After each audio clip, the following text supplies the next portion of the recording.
It is spot on 3 o'clock. Welcome, everybody. I would like to introduce you all to our moderators for this afternoon's event. Uh, Jeff Froshman, Distinguished Lecturer at Cal State Monterey Bay, and the Master of Ceremonies for the Ethics and Responsible Business Forum. Jeff, good afternoon. Thank you, Jonathan. Well, hello to our vast viewing audience, and welcome to the 23rd Annual Ethics and Responsibility Business Forum. I'm your MC and moderator, Professor Jeffrey Froshman. Our topic, Reclaiming Our Values, Personal Responsibility and Ethics in America's Corporate Landscape.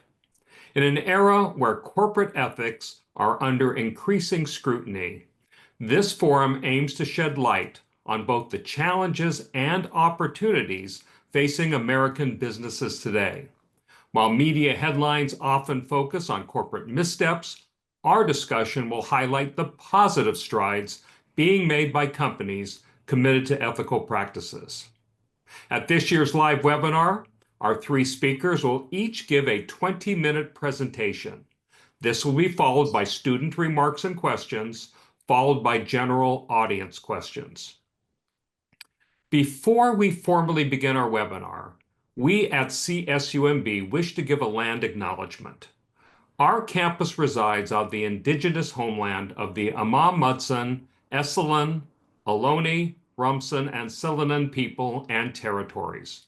It is on these rich homelands where CSUMB not only thrives as an institution of higher education, but also provides an education abundant with service and experience to a diverse community of learners.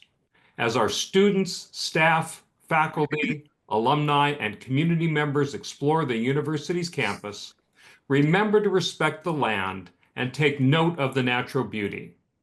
Remember that ancestors rest below the pathways and in other less traveled areas on campus.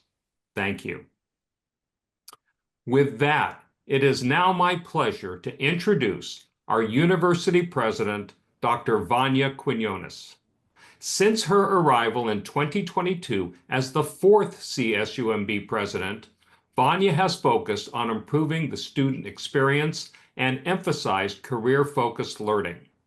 She regularly interacts with students around campus, attending community programs, athletic events, and is genuinely dedicated to creating an engaging university for all. Please join me in welcoming President Vania Quinones to say a few words. Hi, everybody. So nice to see you all. And I'm so proud that Cal State Monterey Bay continue to host this annual event to bring together industry professionals, academics, and students to talk about the future of business discipline, how companies can flourish while making a positive impact in the world. This year's theme, Reclaiming Our Values, Personal Responsibility and Ethics in American Corporate Ladder, is especially fitting knowing what is happening around us. Ethics in business has never been more important than today. We're living in an era where transparency, accountability, and social responsibility are so important in the world, where there is so much skepticism and distrust on companies, sometimes for good reason. But what about you're going to hear today is how business can thrive while making sustainability and ethical choices to cornerstone of our organizations. Business landscape is shifting. Business to prioritize these values are not only more trusted by customers, but also more resilient to face changes.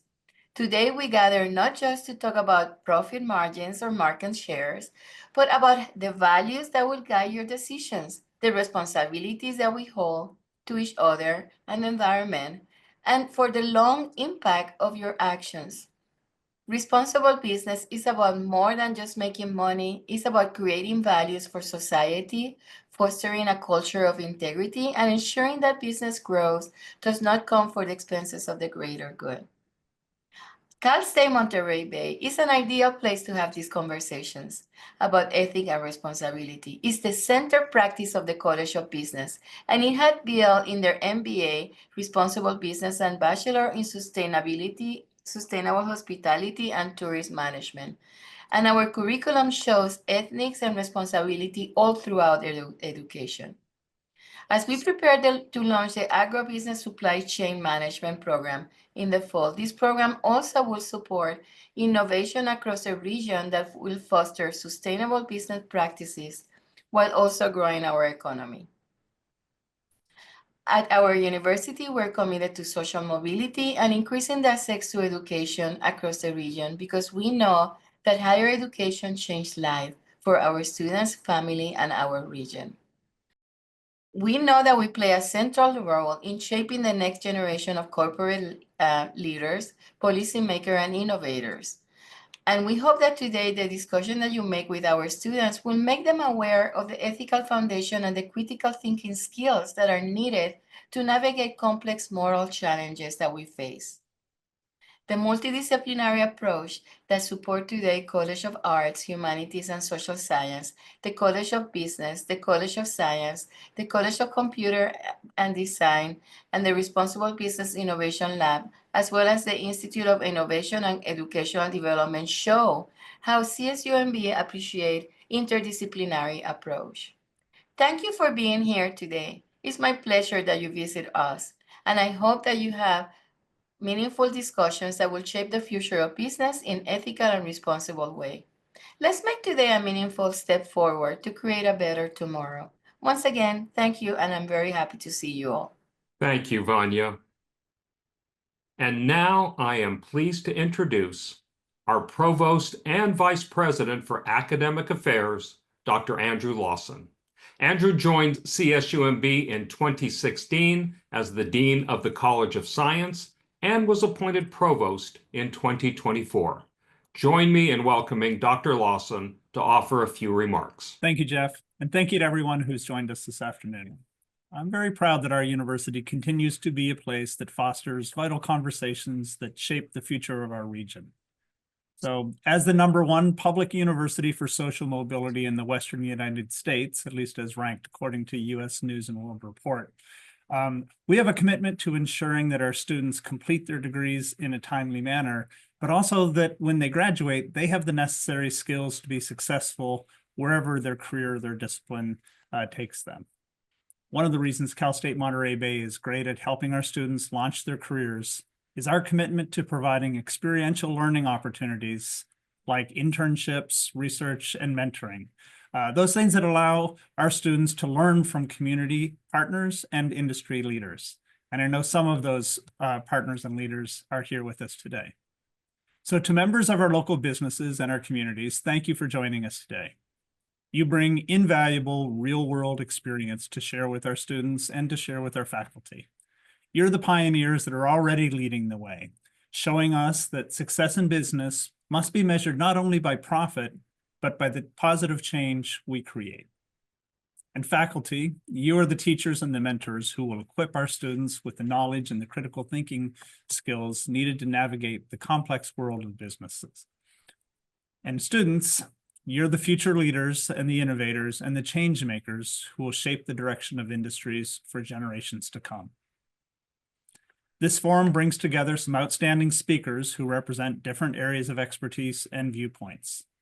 It offers insights into the sociocultural and political divides that we're facing, but more importantly, highlights commonalities and opinions about corporate ethics and how to equip future leaders to make informed decisions that align with our societal values. I hope students will gain a deeper appreciation of the challenges corporations face in balancing profitability with ethical obligations. So I'd like to thank our speakers for their time and for their insights, which will provide us with an illuminating dialogue on personal and corporate ethics and public expectations. So thanks to all our attendees for participation, and I'd like to thank Interim Dean of the College of Business, Dr. Mary Lou Shockley, and to our moderator, Jeff Froshman, who's a distinguished lecturer here in the College of Business. Thank you. Thank you, Andrew. Before we begin, we would be remiss if we did not do a shout out and thanks to our wonderful organizing committee. Jennifer Andrews from the College of Business, Amir Atia from the College of Science, Leslie Bonai from the College of Business, Linda McDonald Glenn from both the College of Business and College of Science, Merdula Moskahanis from the College of Arts, Humanities, and Social Sciences, Angeline Naraswari from the College of Business, from our IIED, the Institute for Innovation and Economic Development, Stephanie Arteaga, Jonathan Bagley Rowe, and Kelly O'Brien. A thank you to our event sponsors, the College of Business, the College of Science, the College of Arts, Humanities, and Social Sciences, the Institute for Innovation and Economic Development, the Responsible Business Innovation Lab, the Associated Students of CSUMB, and to our media sponsor, Radio KAZU 90.3 on your FM dial. Also, a thank you to the deans of the sponsoring colleges, Thomas Horvath, Dean, College of Science, James Hussar, Dean, College of Arts, Humanities, and Social Sciences, and of course, our Dean of the College of Business, Mary Lou Shockley. So let us now begin. Our first distinguished speaker is Stephen Cole, the founder and president of Voice of the People. Stephen is a political psychologist and director of the Program for Public Consultation, School of Public Policy at the University of Maryland. For 2 decades, he has conducted in-depth studies of public opinion on public policy issues in the United States and worldwide. Stephen has worked extensively with officials in the U.S. Congress, the State Department, and the United Nations to develop surveys that help policymakers gain greater insight into the public values and beliefs on policy issues. He has testified to Congress and conducted briefings for NATO, the United Nations, and the European Commission. Among the many publications and news outlets that seek his opinions include the New York Times, Wall Street Journal, Washington Post, USA Today, and appearances on NBC News, CBS News, CNN, PBS, NPR, and the BBC. Stephen, welcome, and would you please begin our discussion? Thanks for having me. It's great to be here to talk about this very important topic. As you'll see pretty soon, I'm a psychologist, and I have a particular angle on this that you might find useful in understanding what appear to be some pretty intense debates about the topic of this conference. As you know, the central theme of the conference and the work that's related to it is that business can and arguably should focus not just on profit, but 4 other value dimensions: people, the planet, ethics, and equity. Now, you may get the impression that there's really a fundamental divide among the American people on this issue. There is indeed a strong voice in the public discourse that says that profit should be the one and only bottom line.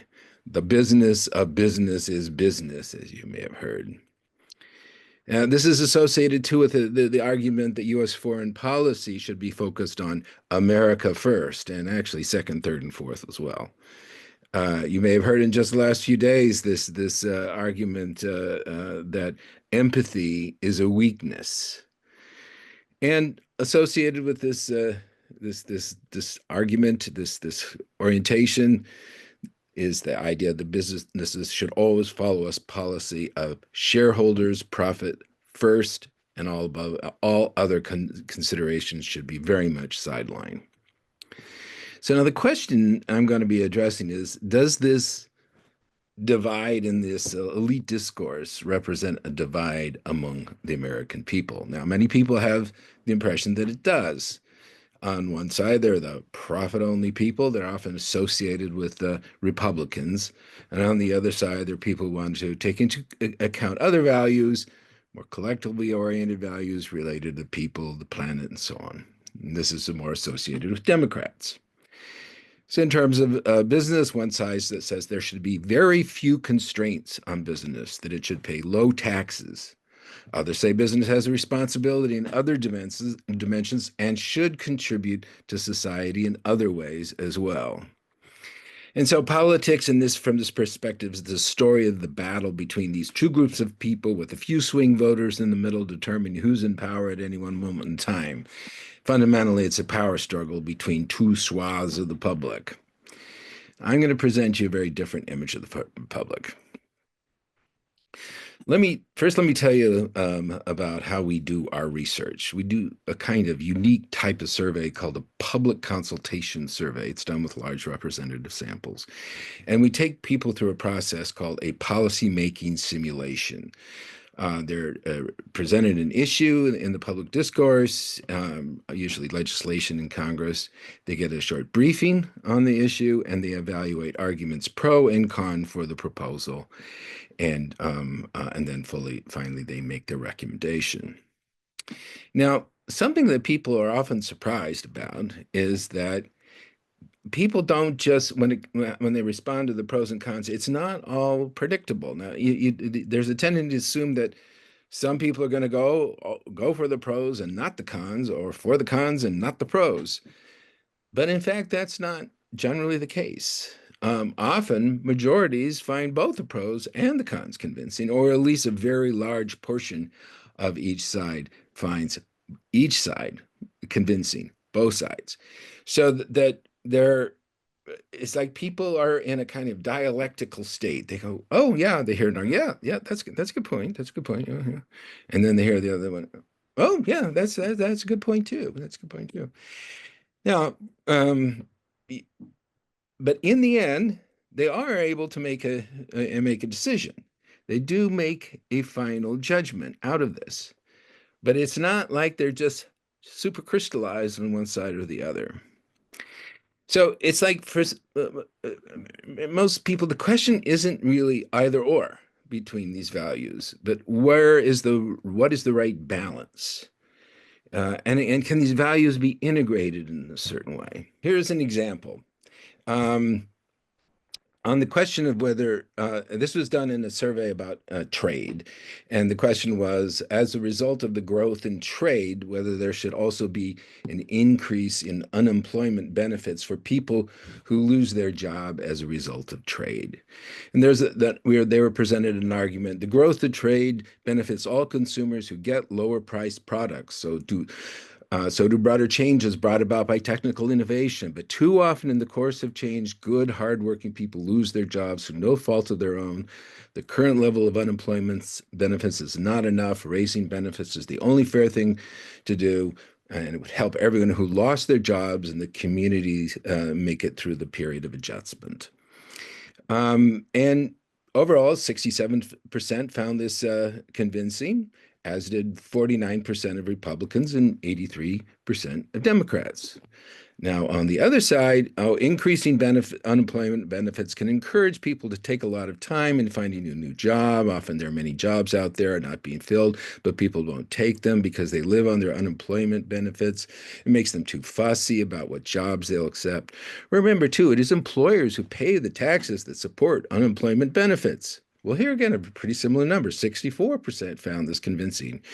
In this case, 81% of Republicans found it convincing, but so did 50% of Democrats. Now, they actually went through a series of these, but this is just an example. So what did they do in the end? Well, in the end, they were told on average people receive about 39% of their previous earnings. What percentage of their prior earnings do you think people should get? And 78% increased it, including 70% of Republicans, 85% of Democrats, 79% of independents. Now Democrats increased it a little bit more, but a clear majority of Republicans increased it as well.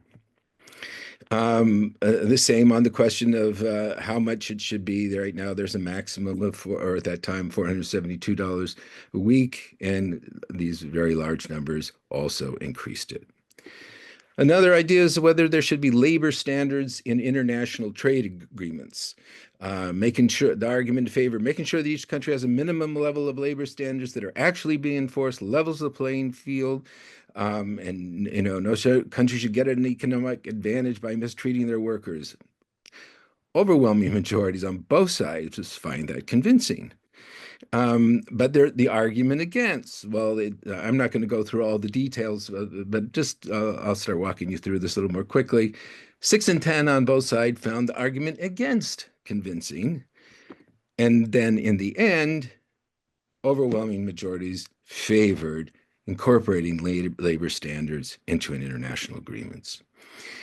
Trade agreements. Raising the child tax credit, that's come up recently because during the pandemic, there was it was raised to $3,600 and made refundable, and then that went away, and there's a push to reestablish that $3,600 tax credit. The argument in favor, again, overwhelming majorities of both Republicans and Democrats found the argument in favor convincing. Now, but 70% found the argument against convincing.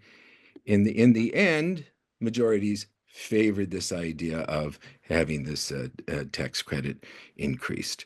So you get the idea.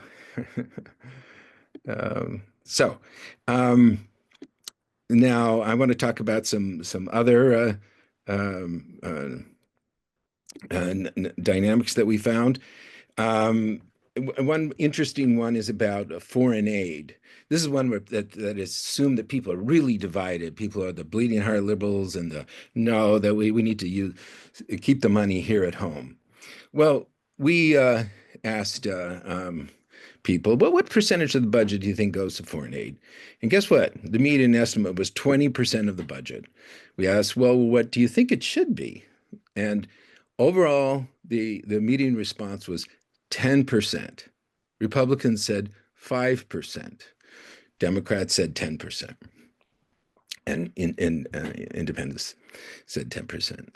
And in fact, it's only 1%. And in fact, the overwhelming majorities on both sides said it should be at least 1%. And then when we gave them the actual numbers and talked about the different programs and how much went to each, there was opposition to cutting any of them. Now, another big topic these days is about artificial intelligence. There's a lot of concern about the impact that it may have on people in various ways. And there's in the business community around AI, there's a big resistance to having any kind of regulation. Well, it turns out among the public, there's strong bipartisan support to require new AI programs which make decisions that significantly impact people's lives, to pass a government-run test before they can be deployed, to allow the federal government to audit decision-making AI programs, to require deep fakes to be labeled as such, to prohibit the publication of pornographic deep fakes without the consent of the individual being depicted, to create a new federal agency to enforce regulations on AI and oversee developments and so on, and to create an international treaty organization to regulate and monitor. So, and these are among Republicans, it's in the 70s, 3/4, sometimes close to 8 and 10. Big bipartisan consensus that is not reflected in the debate that is going on in the business community. Turning to the planet, we were talking earlier about labor standards and trade agreements. There's also very strong support for environmental standards in trade agreements. And both the pros and the cons are found convincing. You may know that there was a bill called the Inflation Reduction Act, which had a whole series of provisions related to climate. And there's a lot of talk these days about repealing that. And when you ask the public, we went through each one, all the different provisions for tax credits for purchasing new and used electric vehicles, tax credits for making energy efficient improvements to commercial and residential buildings, to building new energy efficient homes and buildings and so on. All of these get bipartisan support for maintaining these, and they're described in detail and they get consistent bipartisan support. Requiring fuel efficiency increases for cars and light trucks. This is these are regulations. And there's a lot of, the argument that regulations, they hinder and are burden and so on. They are found convincing, but in the end, people, they do favor requiring this, and it's specified how much this what this requirement is. On offshore drilling in public waters, there's talk about increasing in the amount of the offshore drilling. Well, there isn't support for reducing it, but the center of gravity among Republicans and Democrats is basically to keep it about what it is. There's a strong consensus or a strong point of view among some that there should not be there should be special taxes on capital gains and dividends to encourage businesses and especially investors. But when the American people are given the opportunity to say, okay, how do we want to deal with the budget? They actually raise taxes on capital gains and dividends. There's also strong support for the Tobin tax, which is a tax on financial transactions, again, bipartisan support. And there's bipartisan support for a 1% surtax on corporate income above $100 million. In the realm of healthcare, big debate about how much should the government intervene in the market. There are proposals in Congress to cap the price of prescription drugs to what is charged in other developed countries. You may know that the prices we pay here are much higher than elsewhere, and the bipartisan majority says that shouldn't be the case, that they should be capped, which is again an intervention in the market. We should expedite bringing generic drugs to market by prohibiting pay-to-delay agreements with generic drug makers, that we should revoke patents for essential drugs developed with federal aid if they're unaffordable, and to continue requiring price transparency by healthcare and insurance providers. Again, for each of these, the argument that intervention in the market can be a problem and it can inhibit the free market. There is that people find that convincing, but on the other side, the human dimensions of these policies are found more compelling. So basically, in summary, we have in our brains, I would say, these caricatures of people on the right and left, and in general, and on the role of business in society. And many people in the public sphere further those images. And fundamentally, though, what's really going on is a debate about what is the right balance. And in fact, there is a lot of convergence.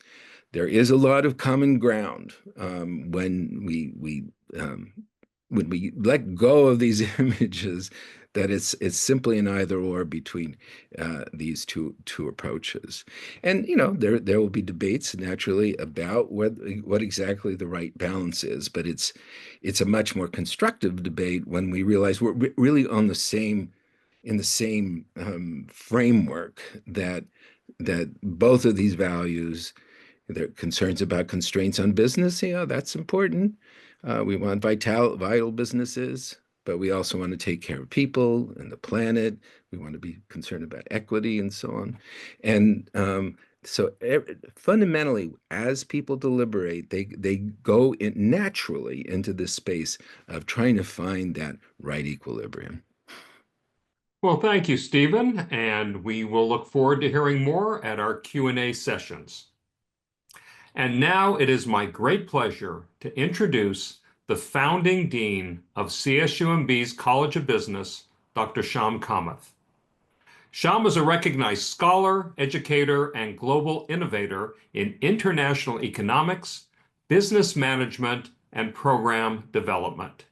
He has built programs that expand economic opportunity and serve the underrepresented communities. He has held academic and admin positions worldwide, earning numerous awards for teaching and research. Shyam has published extensively and co-authored 3 books. He actively contributes to multiple boards, including the Rotary Club of Monterey, United Way of Monterey County, California FarmLink, the Institute of Innovation and Economic Development, and our own Dean's Advisory Council for the CSUMB College of Business. Please welcome our Emeritus Dean, Dr. Shyam Kamath. And Shyam, you're muted, so we need to unmute you there. There we go. Thank you very much, Jeff. Thank you very much, Stephen, for your excellent presentation regarding how we can find common ground in things that we take to be different. I want to thank the organizing committee, particularly Dean Mary Lou Shockley and our own Kelly O'Brien, the executive in residence, and also an entrepreneur par excellence for inviting me to this.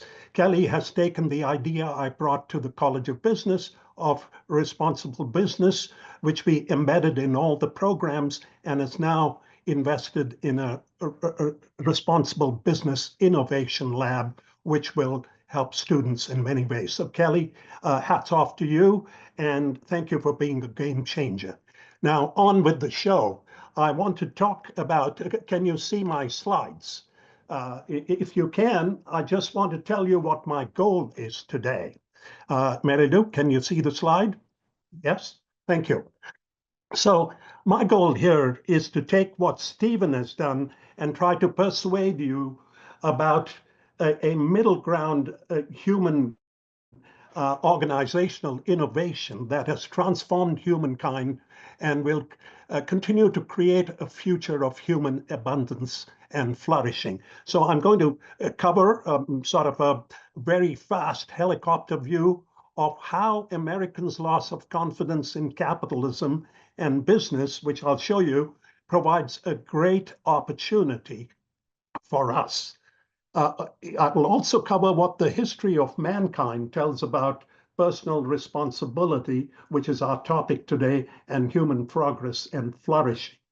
I will also try to persuade you that the idea of responsible business and business in general and the evolving institutions it is embedded in are powerful organizational tools for human flourishing. And finally, the best part of it, I'll provide you examples of, or exemplars of US and other business organizations that have used personal responsibility and ethics that are embedded in responsible business for outstanding organizational and business and human outcomes. So let me first share with you the bad news. Here is a very large survey done of Americans' view on capitalism in 2024. And what it shows is that most Americans feel that our current form of capitalism is not working for the average American, as many as 67%. But there is good news. Those same individuals say that the percentage of those who say that CEOs have a responsibility to take a stand on important societal issues remains steady at 2/3. So the previous slide and this one shows a huge opportunity for us to change the perception of how Americans view business, which is at a low at present. And the call to action in the same survey shows that what those individuals would like to see, or a representative large sample would like to see the CEOs of large companies, who are the people under question, to act on issues like income inequality, advancing gender equity, the ethical use of artificial intelligence, advancing racial equity, reducing the impact of climate change, improving infrastructure, and protecting democratic and individual rights. So all of this means that there is a substantial focus here of Americans who understand that American business can really continue to transform their lives. So I want to take up the second question. What is the history of humankind, which tells us about personal responsibility and the results? So I'll present 4 quick charts. This one goes far back as 2000 before the Common Era, 10,000 years before the Common Era, and then brings us to the present, and it shows the growth of human population, which was around, let's say, 200 million in the first year of the Common Era, and it took 16 centuries for it to reach 600 million. At that point, the hockey stick occurred to this to human population, and it grew in a geometric way. What that means is it would double and then double again and double again. So that by the year by the 2000s, it had reached 7 billion, and right now at 2023, it is 8 billion from almost a very low number, and is expected to reach a maximum a number of 10 billion by the year 2050. So you would think that this would be a reason for despondency, but the next 3 slides show that that's not the case. So if you look at the next slide, it shows how human output, or as it's called by economists, global GDP, grew over the long run. And the hockey stick actually is replicated. In fact, the causation goes from this increase to the increase in human population, not the other way around. And you can see that today, that GDP, which was a few hundred millions at the time of the turn of the last millennium, today is about 170 trillion. And this shows up if you take the second graph and divide it by the numbers in the first graph and look at the output per capita, you see the same hockey stick. And today we earn in 1990 dollars almost $7,000 per person across the planet. But the news gets even better, because what is coming is even more global abundance. Human population growth, the vermilion line or the purple line, shows you that it peaked in the late 1900s, and since that time the growth rate has been falling. What this implies is that by the year 2080, the growth rate would have turned negative. This means that we are going to see our population reach a maximum of about 10.46 billion in the year 2080, and then begin to decline. The decline is already happening in Europe. It's happening in Japan. Japan has shrunk by about 5 to 8 million people in the last 20 years. So this is good news, because it means that we are going to see even more human flourishing. And the reason the population is falling is because of that affluence that I talked about. So why does human prosperity flourish?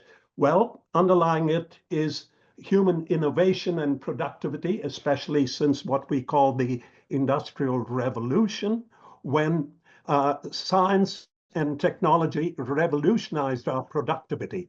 And productivity is what creates human flourishing.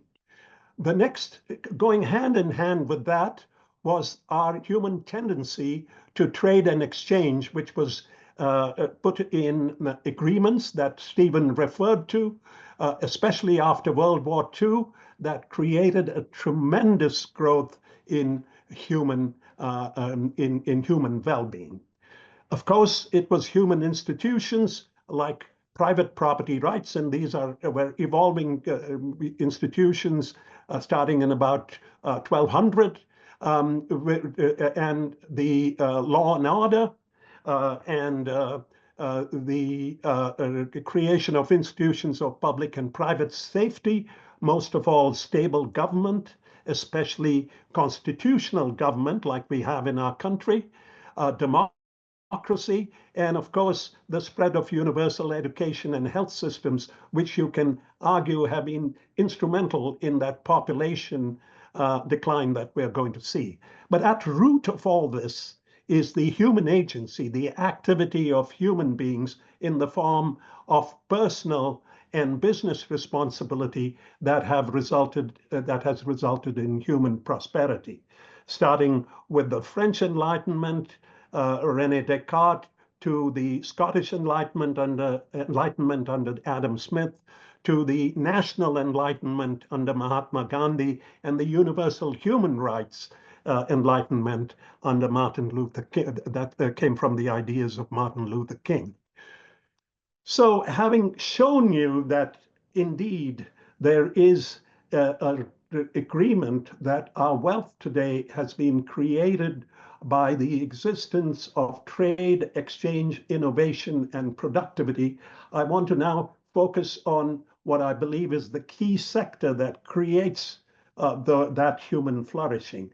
So I took a chart out of Professor Michael Porter, and here is the chart.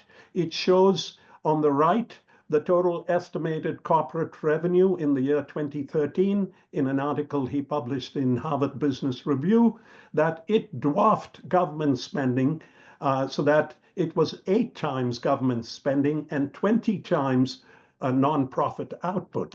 I'd recreated this graph using numbers from 2023 from the Bureau of Economic Analysis that he had used, plus some additional numbers, and this shows, and I put the numbers together to the bars together to show the sheer size.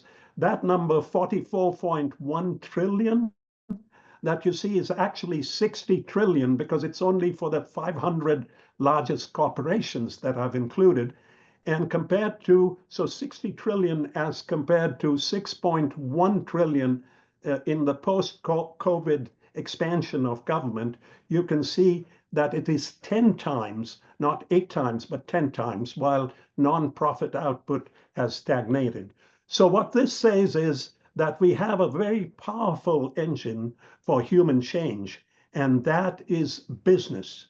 And by the way, while Americans feel that that corporations are not in their favor, 35% of Americans feel that corporations, they trust corporations, only 35% trust them. That's slightly more than government and the judiciary. However, the Americans trust small business 85% or more consistently. So that shows you that most Americans have a common ground when it comes to understanding the source of wealth. Many of you from the business school know this model well. Stephen alluded to it. It is the responsible business value thinking model that we use in the College of Business, and today the College of Business is the only responsible business school in the country. But you can see that central to all of this is this business focus is the idea of profit, because if there is no profit, you can't do any of the other things, and profit is the wellspring of survival and growth and underlies that productivity that we talked about a moment earlier. And of course, people, that is employees, customers, vendors, their well-being becomes very important for corporations. Stephen alluded to the shareholder view. This is the stakeholder view. And you can see that the issues that impinge on our planet, that impact our planet, our only planet, which is under great duress, is what we call planet in this model, and a concern for that. 2 key elements, and one especially, which we call equity. Equity is understood as equality of outcome. That's not the sense in which we use this in the College of Business. We mean the creation of opportunity and of productivity, of innovation, that every organization should be involved in, and serving unserved markets, because that is where the flourishing of human beings needs to also be focused on. And underlying all of this is ethics, or a moral view. So I want to just finish and do the last piece by talking about these 5 elements and the great companies that have focused on this. This is the top 20 environmental social governance companies, which is kind of a proxy, but only 4 out of the 5 responsible business models. You can see the country's most profitable corporations are paying attention to the responsible business view here. Microsoft, NVIDIA, which has just been one of the best performers over the last 5 years, Cisco Systems, Hewlett Packard, McCormick, Schneider Electric, and so on. So this is 10 off a list of 600 companies, because BlackRock, which is the world's largest investment management company, actually adopted this standard to measure company success. I want to then talk about a company that focuses. All these companies look at least four of the 5 elements, but this is Whole Foods. And they see profit emerging from this model of higher purpose, of the well-being of their customers, and a conscious culture of leadership as well. John Mackey, who took the personal responsibility along with Renee Lawson Hardy to build this company, a conscious culture, which is a caring culture and which looks at the impacts on the environment and the surrounding community, and bringing in stakeholders of all kinds. And this is shown in this model. You can see coming out is team member happiness, leading to motivated team members and innovation, which then leads to partnership with vendors and suppliers to produce great products, which then satisfy and delight customers, which produce sales growth and profit growth, motivated investors so that you can give back to the community and then increase job satisfaction. I want to then pick on an exemplar, and the companies that are like this company are on the side. You can see there are many others, but Patagonia, which uses a model focusing on environmental objectives as an outdoor clothing and equipment company, and then brings it back to align what it does, producing sustainable outdoor equipment, clothing, secondhand clothing, or recycled clothing, to develop sustainable value propositions to, and therefore have higher costs, but use premium pricing and to make a profit, because profit is the key. So you can see other companies. Some of my favorites are REI and 7th Generation, but even NVIDIA are tied to this view.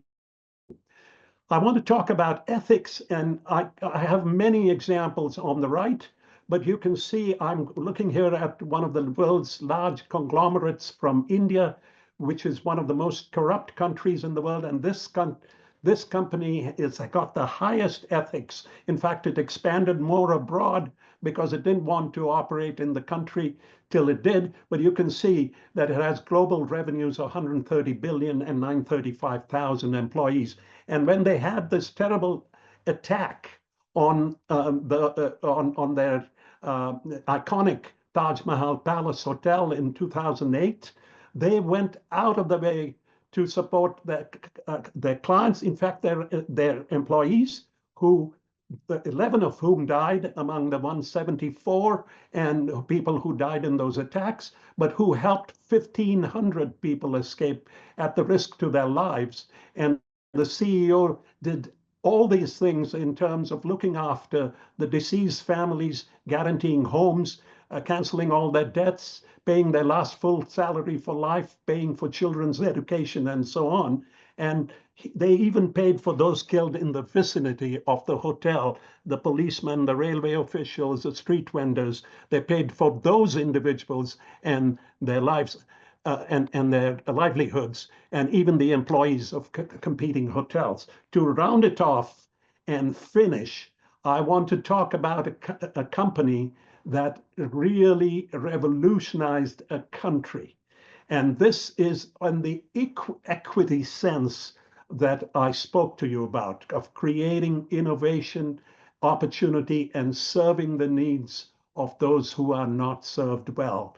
And this is the Grameen Bank in Bangladesh, which set up initially a microfinance, which is very small loan business that Professor Yunus, again an individual like Mr. Tata, who took it on himself. He was an economics professor who saw a poor lady completely tied to the money holder in her business.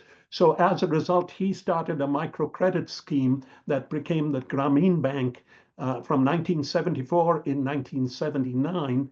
And that then grew into a whole host of businesses with the goal of reducing, he calls it abolishing poverty in Bangladesh and reducing population growth in one of the most populous countries per square area in the world, underwater, 60% underwater most of the time, to make it today one of the middle income countries from being one of the two poorest countries in the world by starting a whole lot of companies with poor people, for poor people. And you can see here just by 2010, 2011, when they took stock, they had created solar companies to take to villages. They had created clothing companies. They had created electricity generation companies. They had created communications, telecom companies. So what that did, and then their success led to a whole number of international companies coming into Bangladesh to co-invest with Grameen Bank. So for example, Grameen Danone Foods with Danone, Danone, we call it yogurt in our grocery stores, that would improve the health of children, but also for the population of Bangladesh. Similarly, drinking water, BASF from Germany to create a joint venture for mosquito nets, home solar systems with Grameen Schneider Electric, with Japanese companies, even with Intel, to find health solutions online. And this led to a complete transformation.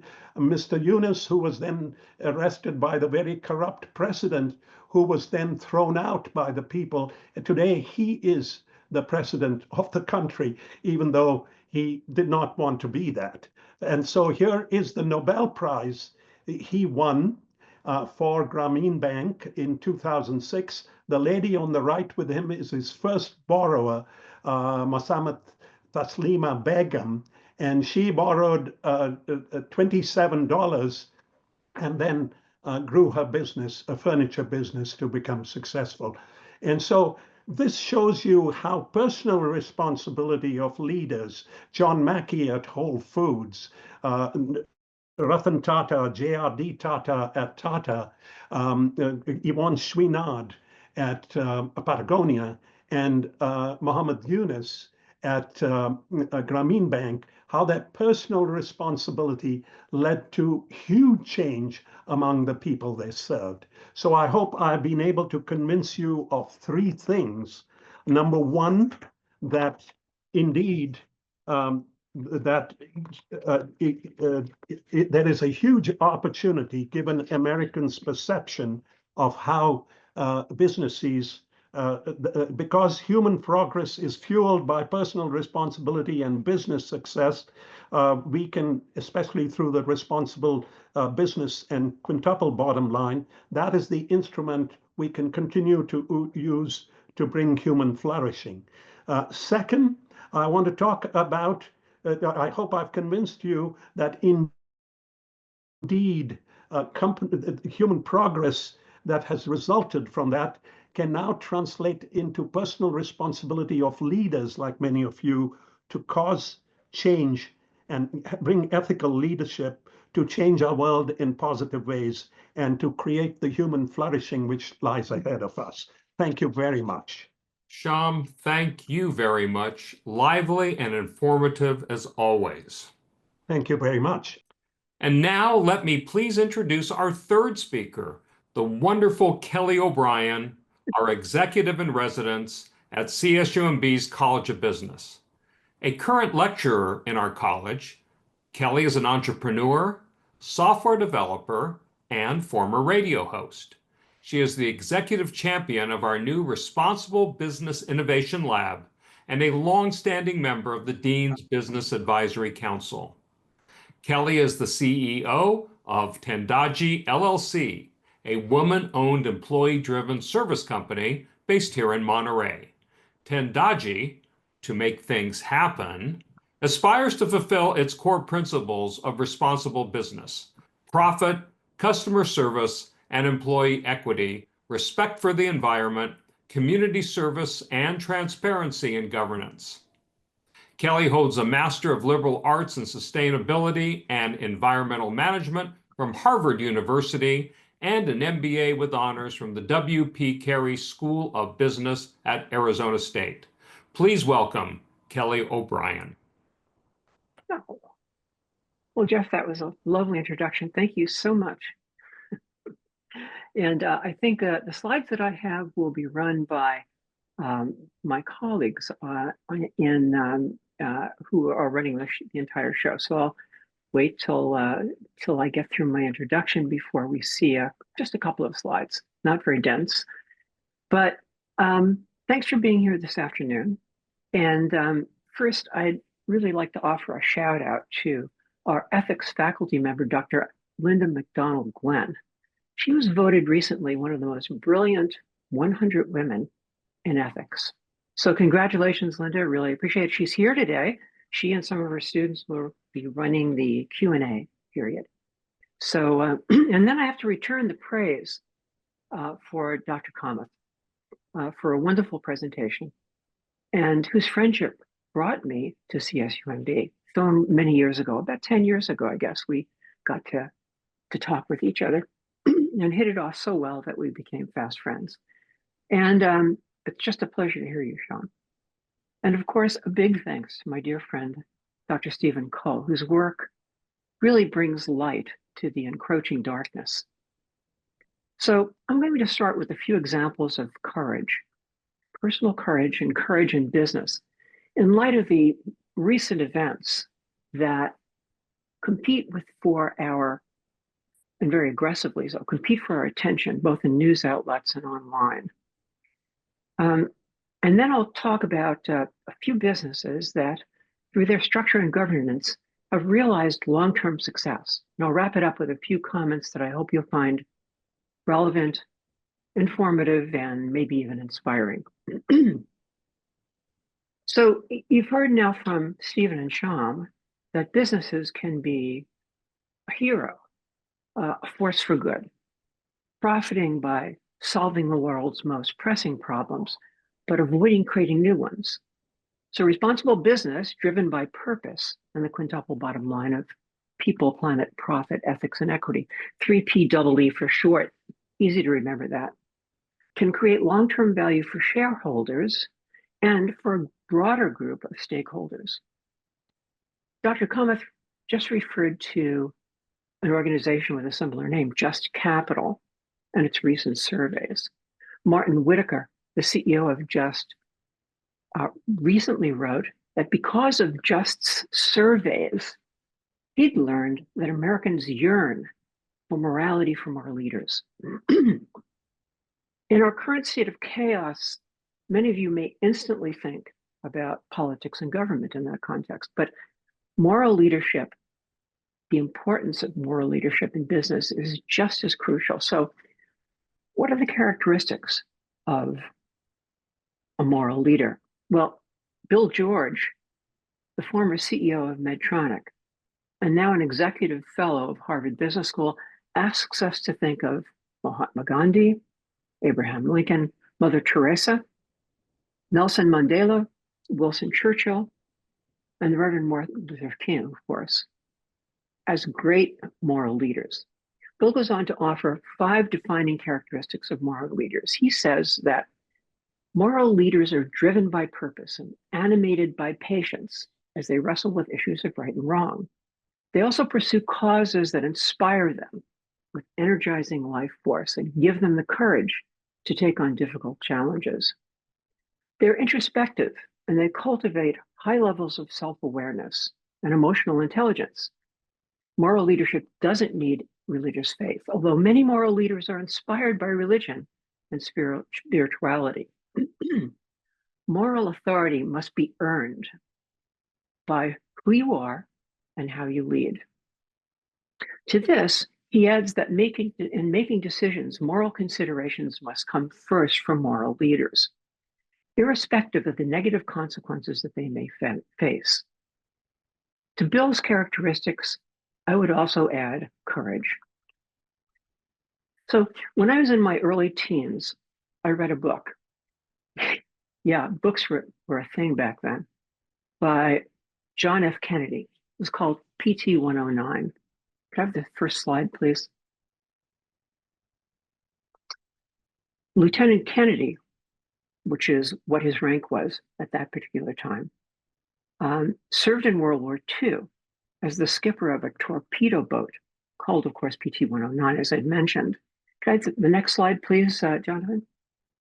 The boats were constructed of marine plywood, very light, and equipped with really powerful Packard engines. They were built to be light, meant to maneuver easily and strike quickly. Next slide, please, Jonathan.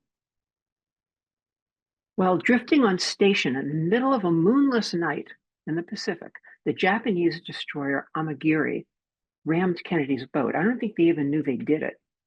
It just happened. Slide 4, please.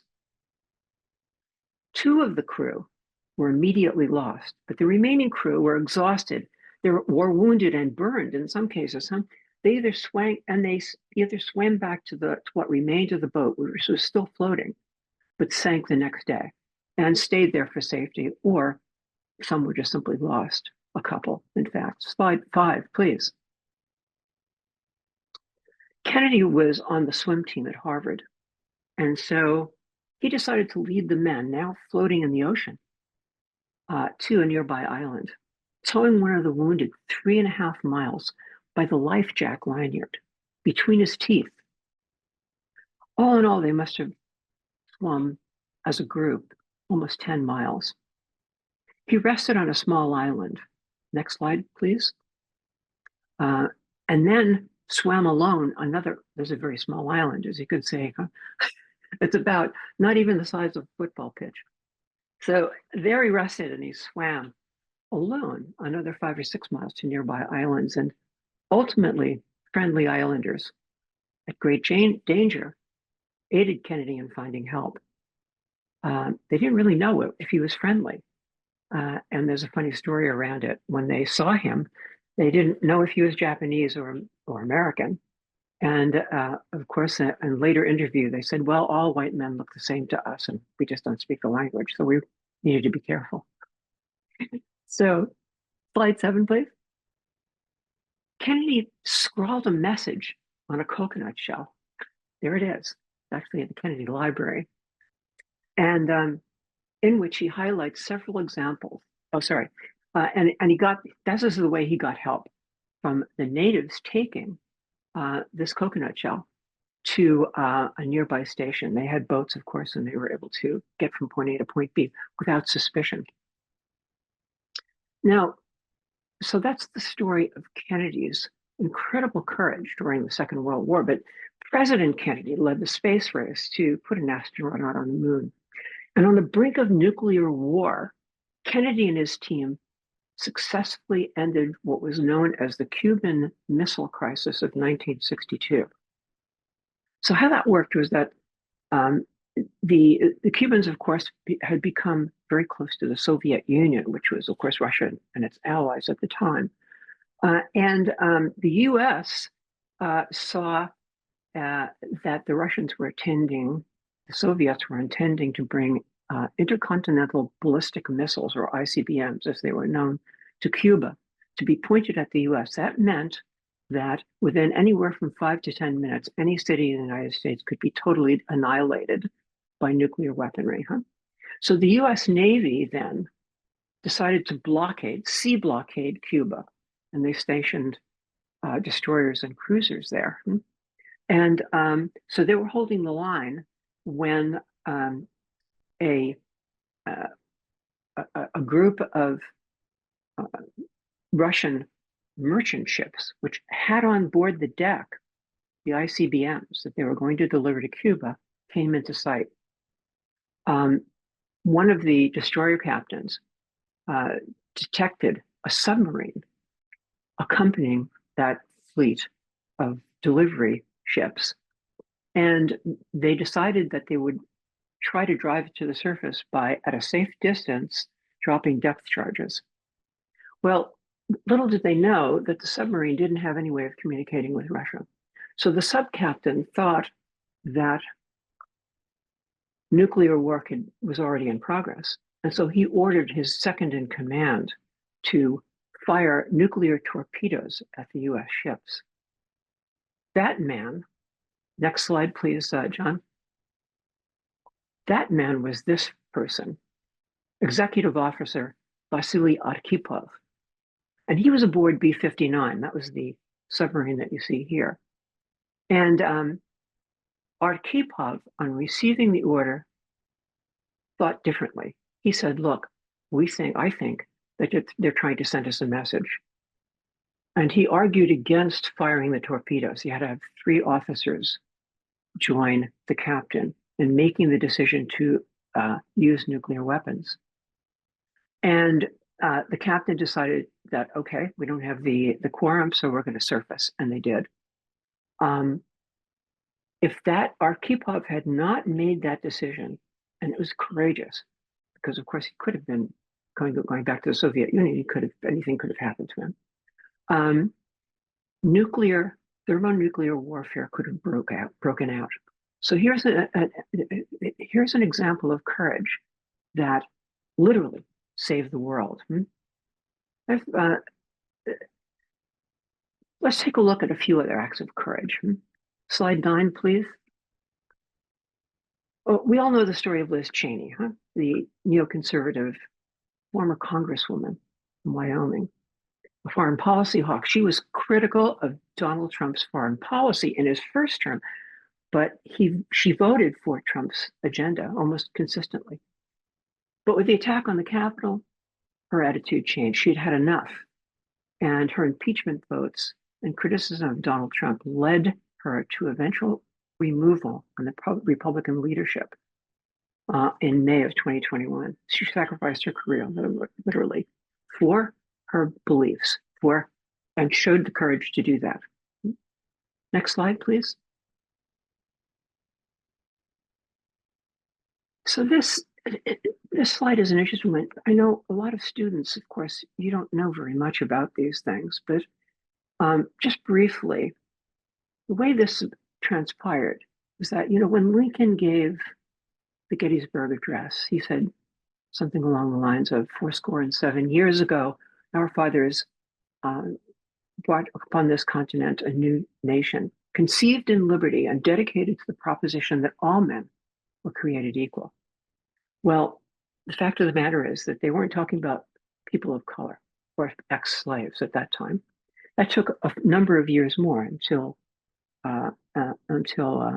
later, 1870, before Blacks got the right to vote, and women not until 1920. The problem was that in the southern states and those that were sympathizers, the vote was really not being realized for particularly Black people. And so John Lewis, who ultimately became a congressman, and about 600 people were marching from one southern city to the next, Selma to Montgomery, and they were attacked on the bridge that they were trying to cross, and by about 150 people. And John Lewis suffered a cracked skull, almost killed him. And the day was remembered as Bloody Sunday. As you can see, there are dogs used in this. It was just an awful situation. But John Lewis stood his ground, as did Hosea Williams of the Southern Christian Leadership Council. And ultimately, John Lewis became a congressman, died just a few years ago, greatly revered as well. So we'll finish on this phase and then talk a little bit about business leaders and their courage as they've been displaying courage most recently in the face of this government's demand to cut their company's very effective diversity, equity, and inclusion programs. Now, DEI policies differ from one organization to the next. In some cases, they may overreach. The question really is, do all programs require draconian government intervention? Let's take a look at courage displayed by business leaders, challenged by those, by in some cases, any number of attorneys general. Next slide, please.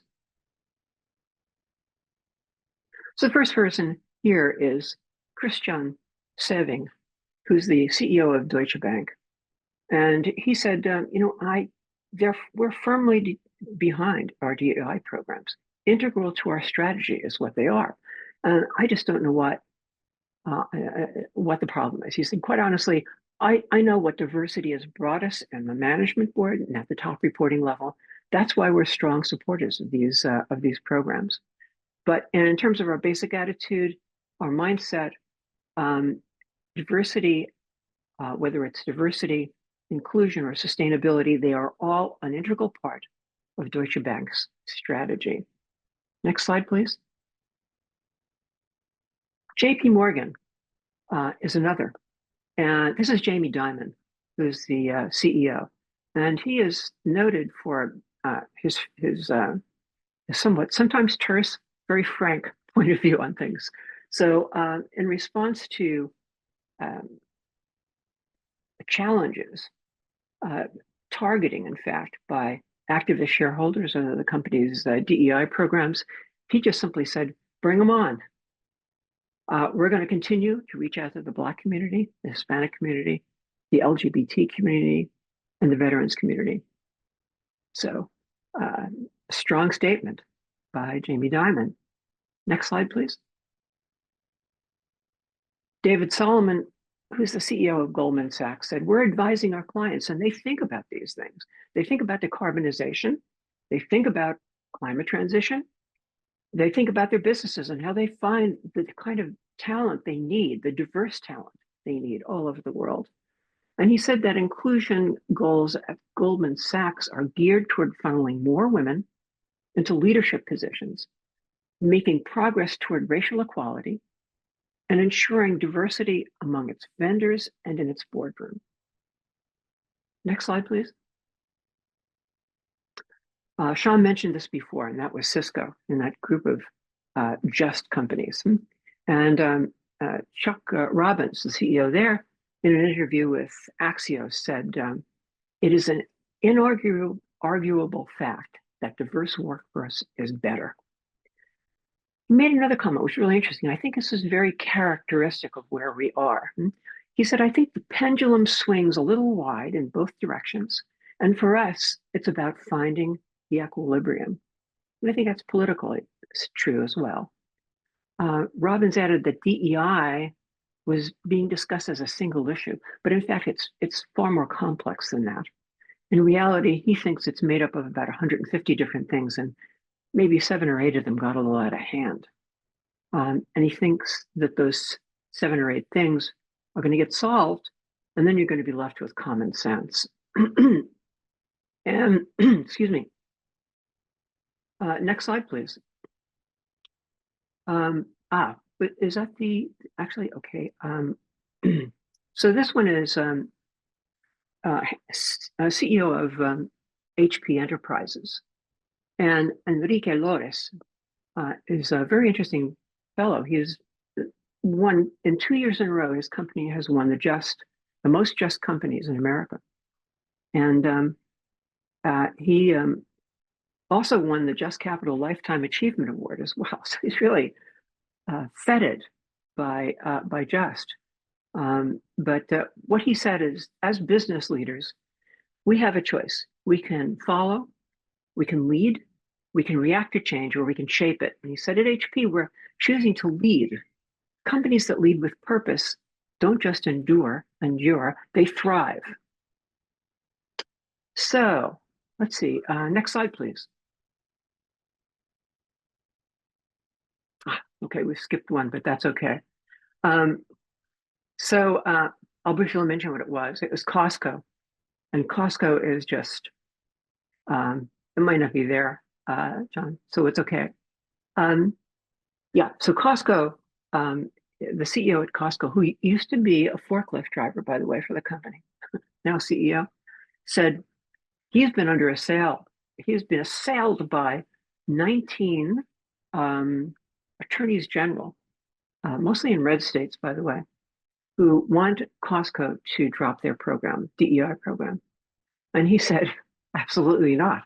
Our board has made a statement on this. That's what we're about. And that's the way we're going to stay. And he's been actually challenged a couple of times by the government on this. So quite adamant.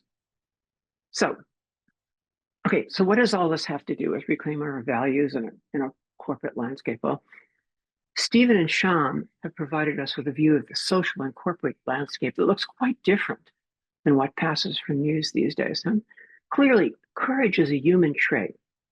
Courage is diverse. Courage is inclusive. Courage is equitable, available to all of us. We can reclaim our ethics if we lose sight of them. But ethics without impact can't carry out much. On a corporate level, businesses can operate solely for shareholder profit or operate as agents of positive change. There's no hiding place. There's no in between. There's nothing neutral about it. So let's briefly look at a few businesses that have produced long-term value for all stakeholders.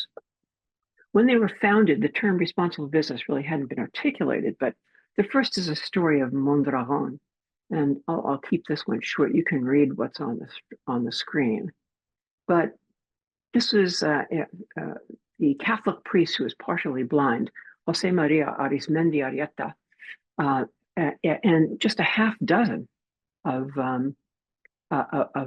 local people in a small town in northern Spain put together a bank, a school, and other industries that just revived the local economy. And that company now in 2023, Mondragon, is a global group of 92 companies, autonomous, more than 70,000 workers, and annual profits of about $500 billion or more US dollars. Now, the one thing about this is that this Mondragon was created at a time when Francisco Franco, who's a brutal fascist dictator, ruled Spain.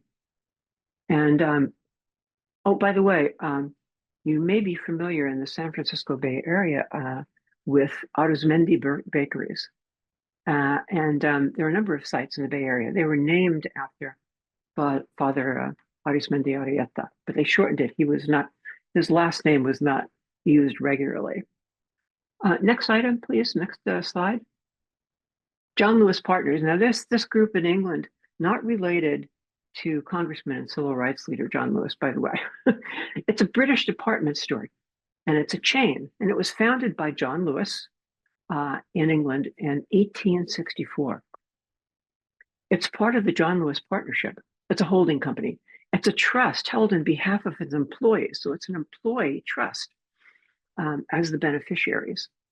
So the brand itself was established in 1929 by Lewis's son, Spedden. And it's such a hallmark of British life that there's a John Lewis Christmas television ad that's produced every year since 2007. And it's become the annual tradition in British culture that marks the start of the Christmas season. So it's very, very close to people's heart. Next slide, please.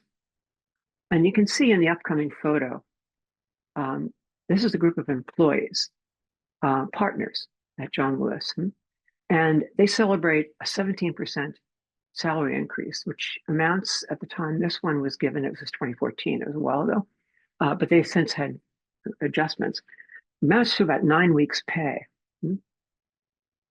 So if I could just come back to no slide at the moment, John, and just I'd just like to address people for a sec. Thanks. So close to closing here with a few thoughts on personal responsibility. Here's two. Carefully listen to those with whom you disagree. To make change the conversation. Shared prosperity comes from the quality of relationships we develop and created by shared enterprise. When people care about purpose, value and impact and work collaboratively, wonderful things occur. And, on that note, speaking of impact, have the courage of your convictions. Ethics without courage has no impact. Make the measure of who you are, not what you do when everyone is looking, but what you do when no one is looking.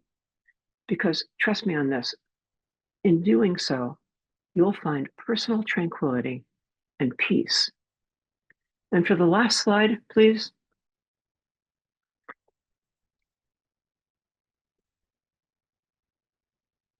There we go. Thanks. So this is really aimed at our students, but so you may know this guy, Jim Carrey. He's so for those of you who will soon graduate, I'm going to paraphrase a few lines that this actor comedian Jim Carrey spoke at the end of the commencement speech. And I'm no commencement speaker. So it was at a university in Fairfield called Iowa, called NYU. And it was in 2014. Carrey said to a crowd of master's and PhD candidates, and he said, you are the vanguard of knowledge, a new wave in the vast ocean of possibilities. Outside your door, there is a world starving for new ideas, new leadership. Make a conscious choice to perceive challenges as something beneficial so that you can deal with them in the most productive way. You'll come up with your own style. That's part of the fun. Take a chance on faith, not religion, but faith, not hope, but faith. I don't believe in hope. Hope is a beggar. Hope walks through the fire, and faith leaps over it. And after you walk through your door today, you will only have two choices in your lives, love or fear. Choose love, and don't ever let fear turn you against your playful heart. And he finished up by saying this: it can be rough out there, very rough. But he said, that's okay, because, there's always soft serve ice cream with sprinkles. Thank you for being here, and thank you for listening. Thank you, Kelly. Next up are student questions and remarks from Jacob Newman and Gabby Whedon. Jacob is pursuing a degree in business administration with a concentration in business analytics and information systems. With nearly a decade of experience in the transit industry, Jacob has developed a strong foundation in business operations, technology, and the importance of ethical decision-making. He is passionate about responsible business and the role ethics play in creating sustainable, accountable business practices. Welcome, Jacob. From the College of Arts, Humanities, and Social Sciences is student Gabby Whedon. Gabby is a third-year sociology student with a business minor. She has been involved with student government with Associated Students since 2023 and is a founding member and officer of CSUMB's Lit Match Feminist Literature Club. Her specific interest within business is marketing. Jacob, I'll begin with you to give us your remarks.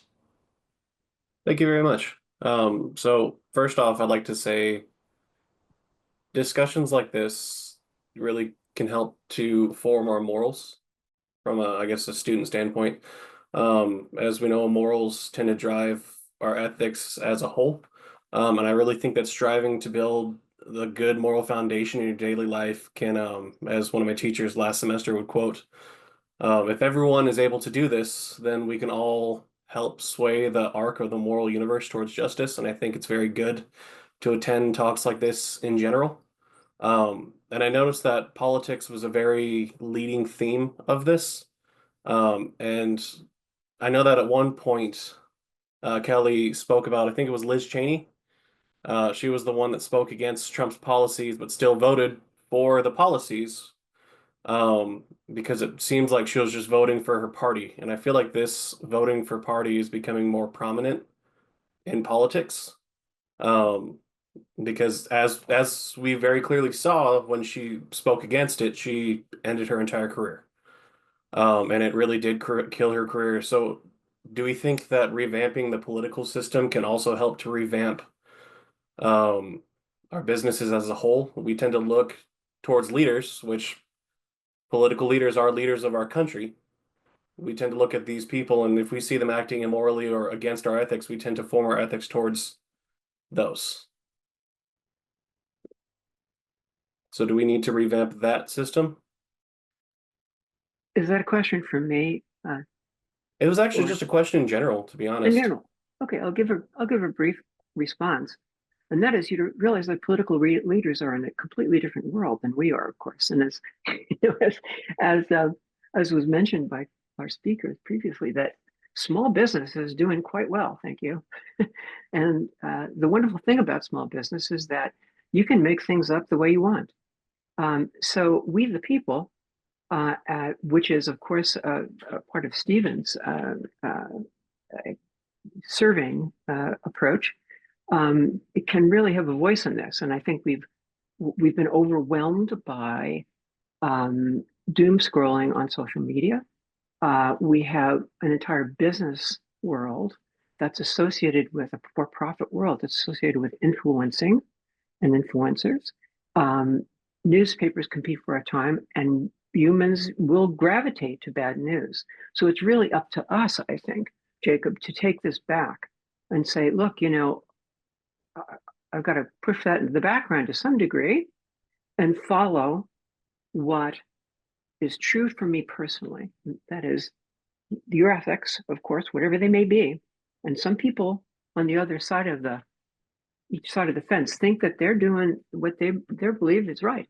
But I think if we have the conversation with people, listen to each other at a personal level, there lies real progress. The people in your family, you don't have to argue these crazy points.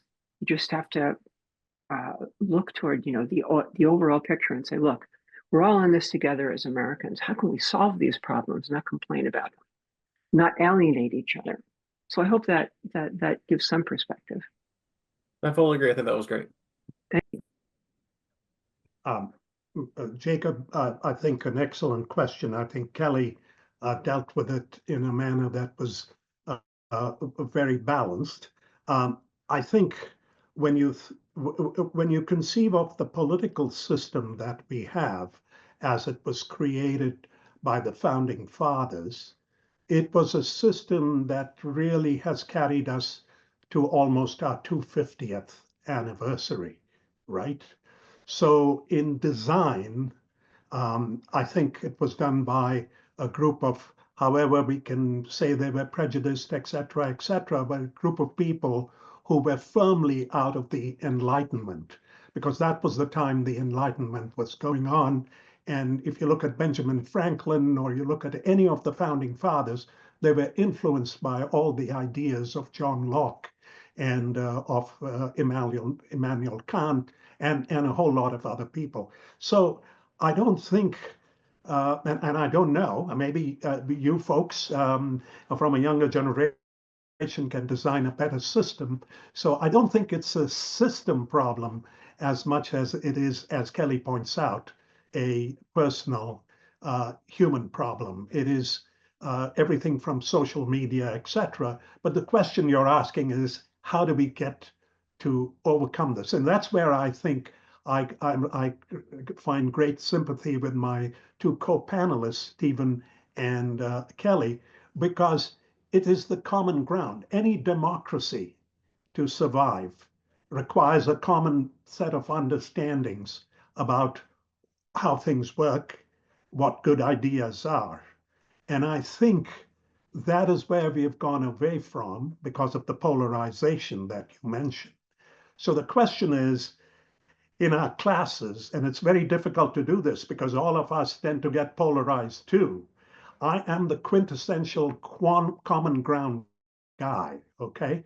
You might have thought I come out of this without an understanding of government and the role of government. No, I think government is key. So I think it's in the conversations that Kelly is alluding to, kind of work that Stephen does, and the kind of work we are doing in the College of Business and at Cal State Monterey Bay, even though we've got radicalized. The university was remiss, in my opinion, by pushing out a whole lot of conservative opinions over the last 20, 30 years, so that conservatives who were common when I started my career had become a completely rare, impossible to find person on a campus. So I think it is trying to behoove to that central area, what the Buddhists would call the middle path, that is going to bring us back. You guys are going to do it because our time is fast passing. I like that. Thank you. Thank you, Jacob, Kelly, and Sean. Gabby, would you please proceed with your remarks? Yes, thank you. I just wanted to start by saying amazing presentations. It was really just informative seeing all the different perspectives, a lot of history too, a lot of I guess global, both past and current events. So that was really interesting. As a sociology student, I was actually surprised to when I started my business minor last semester, to see such overlap between the two disciplines that I had previously thought might have been completely different worlds, but I see now that there are strong connections there, especially with all the topics that the speakers were discussing. My question, and I guess this is an issue that I feel like is looming over my head all the time. Dr. Cole had mentioned AI and all of the ethical implications that come with it. So I guess this is also directed towards anyone who wants to answer it, but I guess my question would be, how can we reconcile the ethical issues associated with artificial intelligence while also keeping in mind that at the end of the day, it's a tool that we can use for our benefit, for other people's benefit, and just to further innovation in general? Because I feel like there's kind of a balance there. But does anyone want to take that? Well, I'll jump in there. Yes, it's all a question of finding the right balance of the growth of AI and the concern about the human consequences that can be negative. And it's always, how do you decide? I think that consulting the people is critical. And we now have tools to do that, to consult representative samples. In general, when elites agree on public policy issues, that's just kind of what happens. How do you engineer a sewer system, right? There isn't huge disagreements, but when there are big disagreements, it usually means that there is a value struggle behind it, and it doesn't require necessarily expertise. It requires some information to basically understand the issues, and at that point, I think it makes sense to consult the people, and it's only decisions that are and are perceived to be consistent with the public's values that get the real and become truly legitimate. And if people perceive that what is happening is special interests driving the outcome, then they don't have confidence, and that's a big problem. The surveys on confidence in government show a very low trust in government, and the reason is people say is that they don't have confidence that the government is serving the common good, guided by the people. That was the social contract that the founders established. It's said very clearly in their writings that those are the key principles: serving the common good, guided by the people.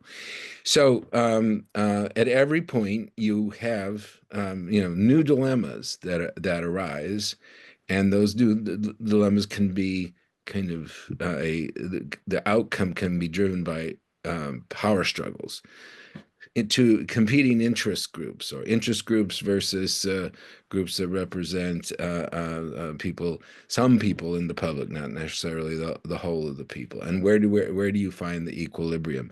It's when you get a representative sample of people who internalize the issue, internalize the conflict.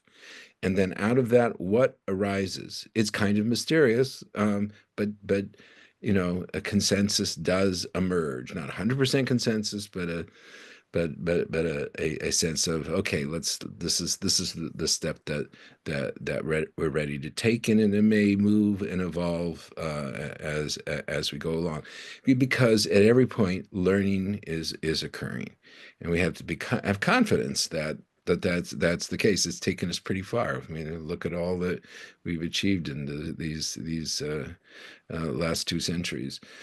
It will, the best plan for moving forward is to continue to be open to the biggest system of awareness. There's a lot of research done on the wisdom of crowds. If you take a bowl of jelly beans and ask everybody in a crowd to estimate how many jelly beans there are in this bowl, right? Or the average estimate is remarkably accurate. So there is this kind of collective intelligence, and we should be tapping it whenever we can. Thank you. That makes sense. Gabby, I agree completely with what Stephen is saying, except for one difference this time. We've had new technologies all the time that have come and gone, and for good or worse, technology is neutral. What we do with it tends to be not neutral, okay? So we can use it to kill people, we can use it to do good, and that's about technology. The only thing about AI is something called the singularity, right? And you know what the singularity is, when a machine intelligence becomes wiser than us as human beings. That's a tipping point, which even the experts who thought it would come in 2050, that 2045, they say it's just a few years away. So the question is, what happens? I don't think we have answers. All we can do is what Stephen is recommending. We bring the wisdom of crowds and the wisdom of all of us. But what about the wisdom of AI, right? That's the question. And that's why this time, for the first time, it might be different. So I'm not giving you hope here. I'm giving you a question, but it is, this time, it is something that is, I think, new and unique. So no answers, just, you know this already. I just told you what you knew. So thank you. Thank you. And thank you, Gabby, and to our panelists. And now it's time for the audience questions. We have a number of them lined up here, and I will begin. So our first question, which was aimed at Stephen. You ready? Mm-hmm. All right. Do you have stats on how many U.S. citizens feel that healthcare is a basic human right?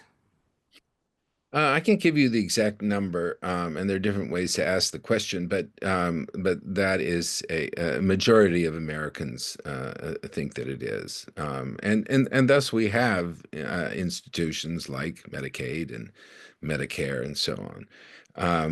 Now, there's always another side of it, in all cultures, there's also this sense that people should really be taking care of themselves and not be too dependent on government. So, what's the right equilibrium that encourages people to take care of themselves, but also ensures that they will get the health care that they need. And in fact, there is. If you walk into an emergency room, the law says that you have to be taken care of. That is part of our system, and that's based on the premise that healthcare is a right. But it isn't, but there's long-term healthcare, not just an emergency situation. So this is a debate, and definitely the idea that healthcare is a right that the government should ensure has been gaining strength just over the last few decades, and there have been efforts to push back against that, undo Obamacare, for example, that just have not succeeded. There's a push right now to push back on Medicaid, and that doesn't look real promising, and the public is quite opposed to that. So I would say that there's an evolution consolidating around the belief that healthcare is a right. Thanks, Stephen. Our next question, Kelly. Kelly, do you think that DEI is a temporary solution to a deeper issue of education inequality caused by systemic racism, where DEI would not be needed if all demographics were given equal opportunities to learn and grow? Yeah, sure, I do. In fact, if we didn't have systemic inequality, be it racism or be it sexism or whatever we want to call it, or group them together, then we wouldn't have need for DEI. I think it's correct. And so yes, it is that. It's a manifestation of what is missing, I think. So if we were, as I think it's continuous improvement, people have these ways about them of classifying people, of being comfortable with people that look like them and sound like them. All of these things are very common to human beings. I think, I believe it was Abraham Lincoln who called it for us to look at the better angels of our nature. And the good side of us, that is to say, the side that's social, that moves things forward with a group of other people, is where I think we need to look to further that bridge between where we have been over the years. And it's gotten much better. When I was a kid in Brooklyn, New York, which is where I was born, racism in a city that was eclectic, where you could walk from one block to the next block and be in a Jewish neighborhood and a Puerto Rican neighborhood the next block over. The food would change. It was wonderful to be there, but people were still in their little enclaves, So that breaking out that we have to do of isolating ourselves into tribes, and that we need to put less emphasis on that and more on the common, as Sean mentioned, the common needs, the common good, or commonality, and which Stephen, of course, in his work seeks to underscore. So thanks for that question. Sham, our next question is addressed to you. How much profit is enough? For example, last year, NVIDIA had engaged in significant stock buybacks, which went into boosting executive comp. NVIDIA gave their CEO a 60% pay hike to $34 million last year. Made almost as much as Steph Curry did then. Imagine how a portion of this could be redirected toward perhaps the greater good. So Sham, the question is, how much profit is enough, or is it never enough? So let me ask, how much money for Stephen Curry is the right pay for Stephen Curry? Right? So it's that kind of question which has no answer, because there isn't a metric that we can choose in a situation where companies are competing for survival to decide how much profit is the right amount of profit. Profit is generated by meeting the needs of people. Okay, it is generated when things are useful. It's also generated by power, as we know, for example, with what is currently going on in Washington. But just like DEI, the question becomes, it's always a balance, correct? Kelly alluded to it. It's always a balance. How do we have the countervailing capabilities to prevent something from going out of hand? And typically in our country, we have found it through the public square in the case of things like racism and inequality and just plain injustice. But we have found the wealth creation through a process of competition, regulated competition. So it would be very difficult, in my view, much as we might want to to have a group of people or a body deciding what profit is the right amount of profit. It's the same question for Stephen Curry. What is the right amount? Does he need to be paid 40 million? Doesn't he meet his needs by getting 2 million? Wouldn't it be better to distribute that among other people? Which is, Jerry, who's the head of NVIDIA, he conceived of this company and he built it in a very short time. Should he be now prevented from being paid? Becomes an interesting question.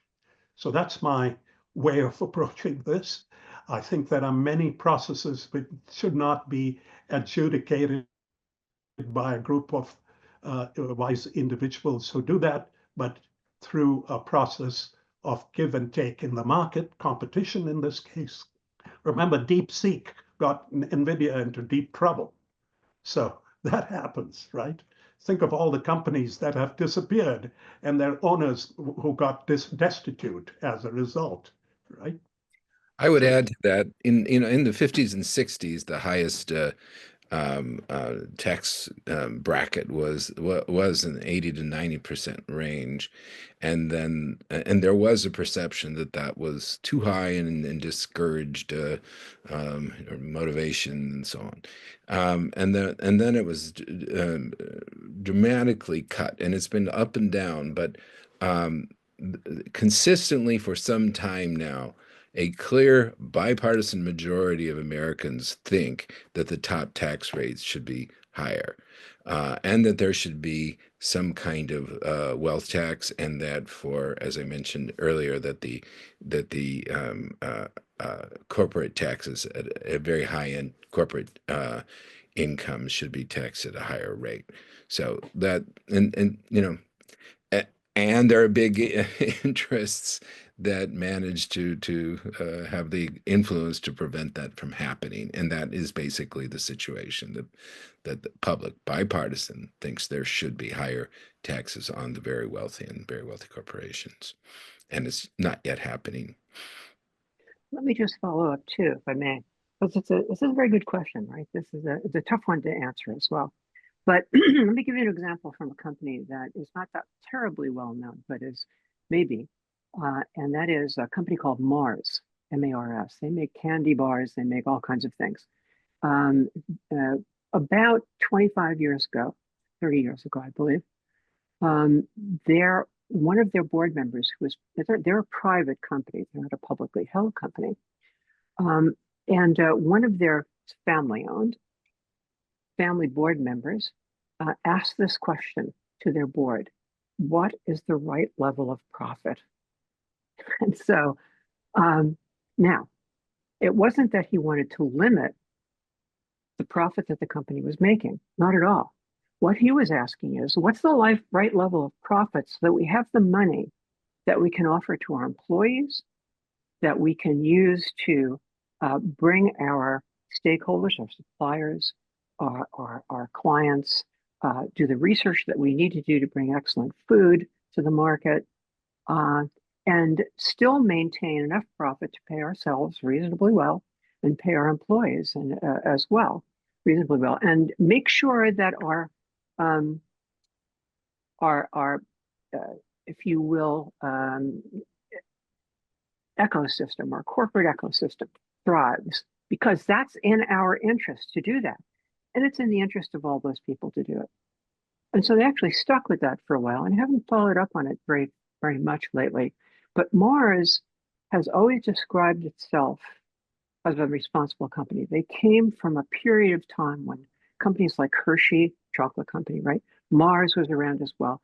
They were part of the Quaker religious movement that did not want to do business in support of, say, weaponry or war or anything like this. And so they became suppliers of material that they knew how to create and that made people feel good. And be chocolate, right? Confection. But as they progressed, of course, things changed. And they developed a philosophy they call the economics of mutuality, very much like responsible business that we're talking about here. So that's one approach that one can do. And I always felt like I had a company of my own, very successful company. It was in Monterey for about 18 years. And while I did not, and my business partner and I did not really think that we were conducting what we now call responsible business, we really thought in those terms. We made a lot of money, and senior as business owners, but we took care of our employees. We made sure everybody had not only housing, but the houses that they owned, the houses that they lived in. We had extraordinary benefits by today's standards. And so the way you look at the money that you make and how that can benefit what you identify as your corporate ecosystem, which is beyond the walls of the four walls of your company, really makes a company who believes in purpose and the way it's conducting itself a responsible company. So thanks for the question. Could I just come back to that issue? I thought the question was about how does one prevent someone from, or what does one think of someone who pays himself a large sum of money? I think it is precisely the companies that are going to do what Kelly suggests that are going to survive in the long term. So, for example, if you take Trader Joe's, Joe Coulombe, who was the founder of Trader Joe's, believed completely in that philosophy. And when he sold the company, he still thought it was a mistake when he died in 2020 that he ever sold the company to the Aldi group. The point was that he kept that, and it stays today as an ethos of the company. So as far as NVIDIA is concerned, it is very highly rated among responsible companies. It has these things that it does, but whether in the long term it can survive by making payouts that are completely unjust is surely, for me, they will not. So the kind of world that Kelly is talking about is the world where most companies that have long-term survival, she talked about HP. The HP way is exactly that, right? It has lasted over a long period of time, even when the company has got in trouble. And that's why the company still survives, while a number of other companies like Digital Equipment and even makers of Gateway have disappeared because of the way they compensate people. So if that is what the way you look at things, you're likely to have long-term success. Just one quick comment. Thanks, Sean, for that, by the way. It was great. And Stephen as well. Just one quick comment. If we don't get to your questions today, please feel free to email us. Okay.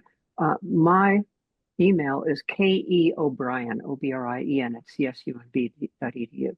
And I'm sure that John will probably put emails in for, through a third party to contact either Stephen or Sham as well. Sham is also at CSUMB, so that's come up.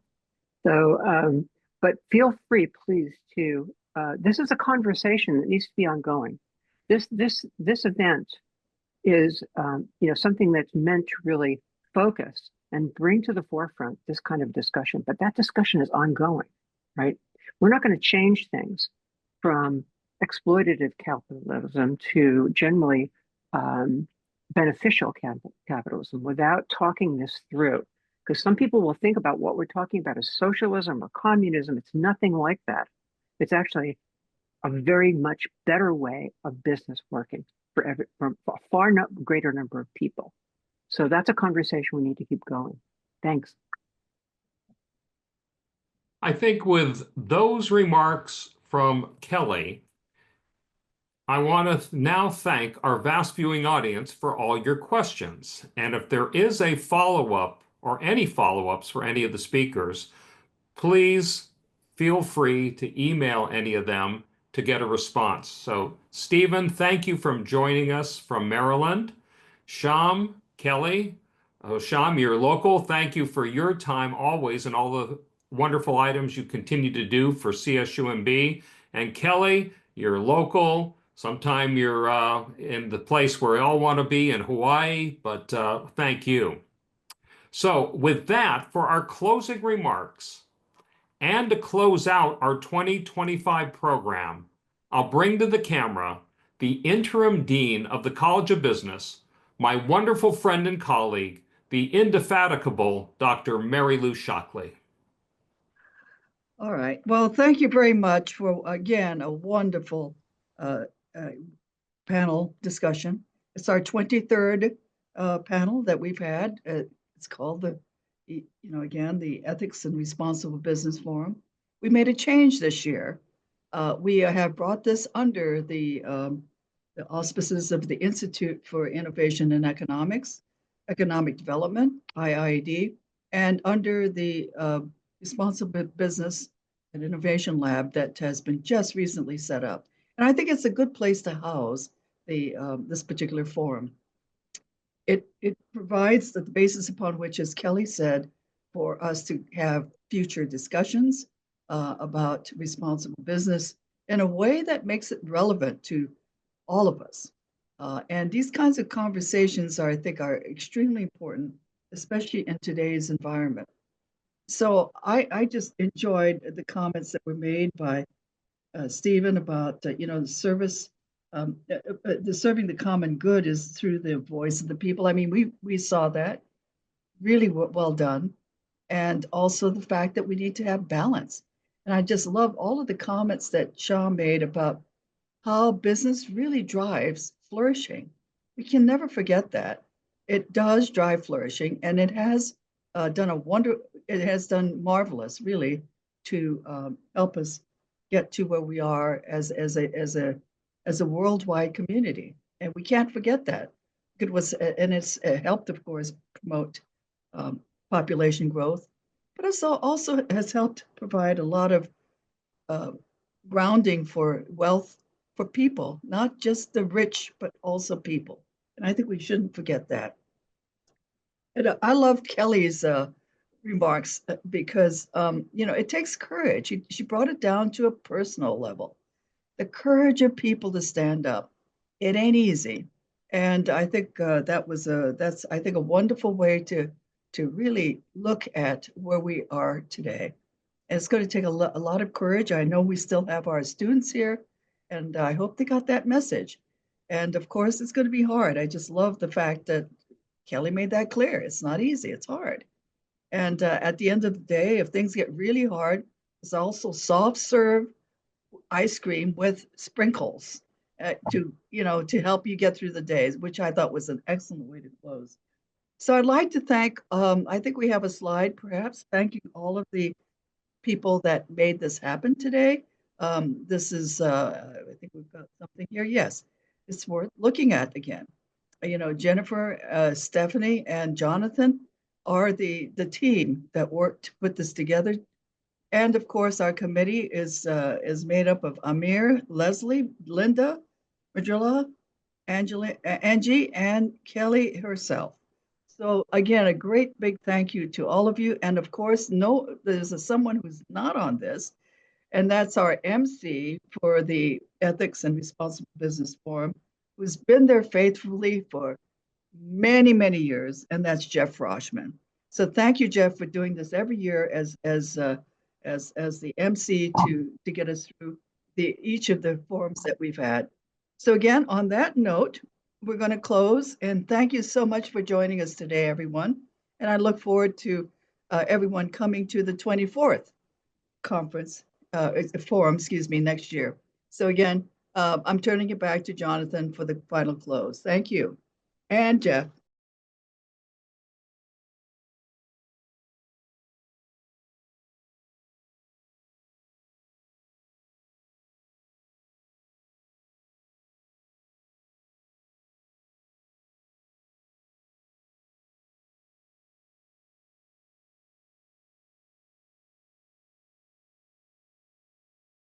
That concludes today's program. Thank you, Dr. Mary Lou Shockley, for closing out the final minutes of the Ethics and Responsible Business Forum. a very, very warm thank you to our MC, Jeff Froshman. Brilliant as always, Jeffrey, and the panelists. We very much appreciate you. And with that, I will close this webinar. Bye, everyone. Thank you all. Thank you. Bye-bye. Bye. Thank you. Thank you.